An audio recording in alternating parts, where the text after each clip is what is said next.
kepada semua yang datang untuk menyaksikan satu upacara ringkas tapi penuh bersejarah, iaitu sudut pidato yang pertama di Malaysia.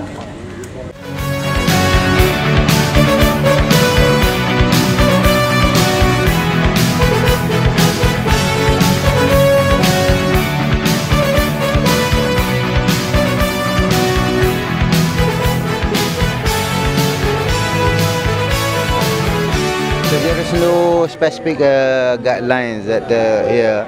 So many people can come here. They can bring their own hailer or loudspeaker, and they can talk anything what they want to talk. The process.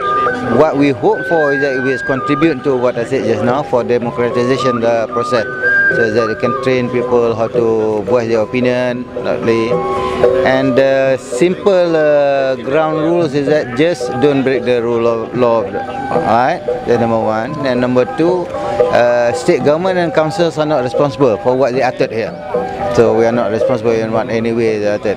So what we are encouraging is that people to come forward and express their view. If something good come out of it, then the state will take it. Policy, right?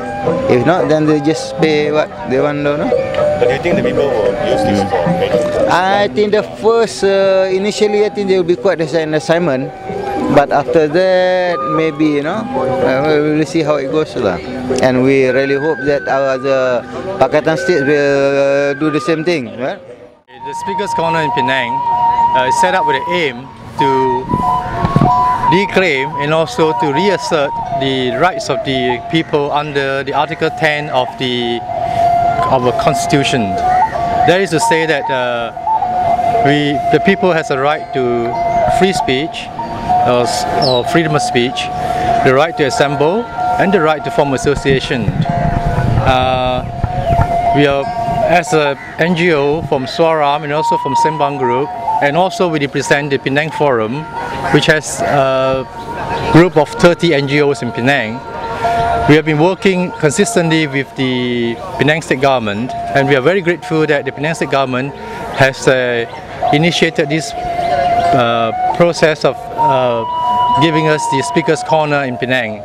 It is located in Esplanade or Padang Kota Lama in Penang, and we hope that people will use this to express their idea, mainly for peaceful demonstrations,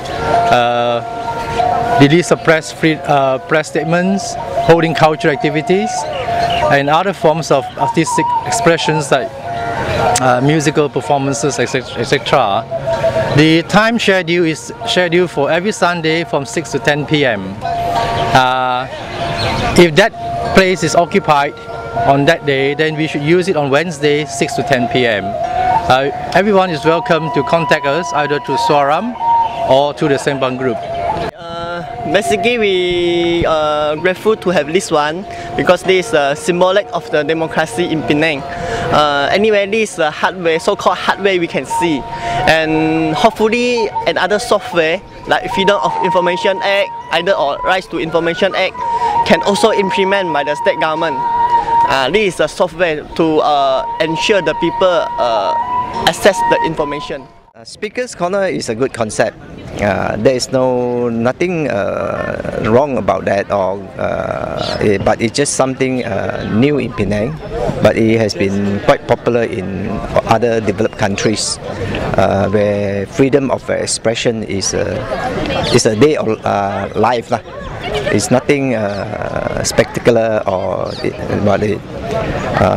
But our idea is a very so-called early stage in Malaysia, where people before has no a definite place to speak. They can speak anywhere you like. So now there's Penang government has allocated a fixed place. Unfortunately, I think there are many restrictions put on that. I was told they are not able to use a microphone. That will restrict the crowd from hearing the speaker's speech. The other one is, I think, the time. There's a restriction of time, which I think it shouldn't be. Because if you have a freedom of speech, let people speak, I think there should be a freedom of organizing at any time as they wish, as long as they are not obstructing the public. I think there's two main things I think I would like to point out. The platform will be used by other political parties to... I don't think there should be a restriction. Anybody, whether it's a religious body, political parties or any NGOs, should not be restricted to use it as long as there's a proper procedure to follow. That means there's a gentleman so-called arrangement. That means you don't push a guy down and then you go up and then take away his mic. I think it's a gentleman agreement. This is a democratic country. It's a good sign in terms of freedom of expression. You have to let people have the chance to speak. But unfortunately, it's not. As though the restrictions, constraints are not that conducive. I think this is an excellent idea. This is part of enabling Malaysians to learn how to use their democratic rights responsibly, so that they are able to exercise their rights. At the same time, they must learn not to hurt the feelings of other people.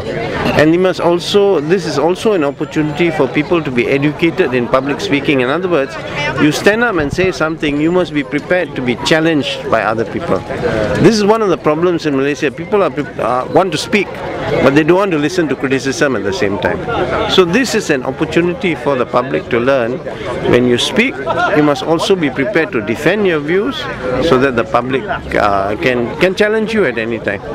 So I think this is a very, very useful expression of democracy, and I congratulate the state government and the local authority for taking this very important step forward in freedom of speech, freedom of expression, and giving meaning to human rights.